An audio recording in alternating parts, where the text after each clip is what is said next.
Was yielded the balance of their time, which is 4 1/4.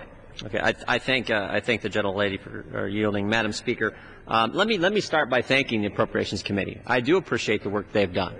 Look, this is unprecedented. Appropriators cutting tens of billions of dollars, getting the $100 billion that is so important, and what we told the voters we were going to do. I appreciate that, but I still am struck with this fact. One thing that the American people understand is spending is out of control.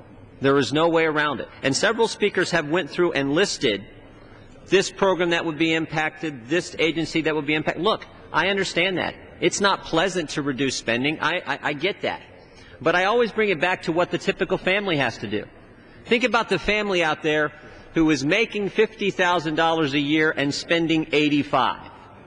There are some good things that other $35,000 is being spent on. Probably some very good things. Maybe some things that are great for that. Maybe they're going out to dinner and they have an entertainment night and they're doing good things, healthy things for their family.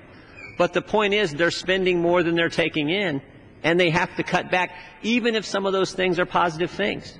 And the federal government is even worse because we're taking in 50, spending 85 year after year after year. And the president's budget highlights that. We run trillion-dollar deficits for the next decade. We pile up more debt on top of the $14 trillion. This amendment builds on a good bill and simply says, let's get to a full $100 billion in savings outside of national defense, in non-security savings. We think that's a good first step towards putting this country on a path that is actually sustainable, towards, as the gentleman from Arizona pointed out, towards at least reducing our deficit by 1/15. Imagine that, just 1/15. This is what the American people sent us here to do. This is what the American people elected 87 freshman Republicans to do. Just this very thing, to reduce spending. And I just want to finish with this, because sometimes the people of this country say it a lot better than the politicians. In my time in public life, I have never seen the American people more receptive to the things that have to be done to fix this country. They get it. The central question is, will the political class demonstrate the same commitment, the same courage that the American people have demonstrated over the last year? Let me read you this, and this just came to our office 2 days ago.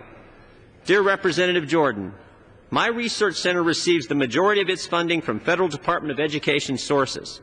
If those funds are cut, we stand to lose our programs, and as a result, maybe our livelihoods. However, my greater concern is with the future of this nation. Federal spending, if not dramatically cut, will inevitably lead to this nation's ruin and will destroy all opportunities for our children. We must bring sanity back to the management of our nation's fiscal resources. Jim, our forefathers pledged their lives, their fortune, and their sacred honor to create an exceptional nation where our rights are endowed by our Creator. If I have to sacrifice my livelihood to maintain this great experiment called America, it's the very least I can do in service to this country. Please stand firm in your fight for fiscal responsibility to preserve this great nation. Colleagues, that's the standard of the American people. That's the commitment we have to meet. That's what this debate's all about. If we don't do this, the future for our kids and our grandkids is diminished. This is about making sure America remains the greatest country in history. I urge a yes vote on the amendment and yield back our time. Gentlemen,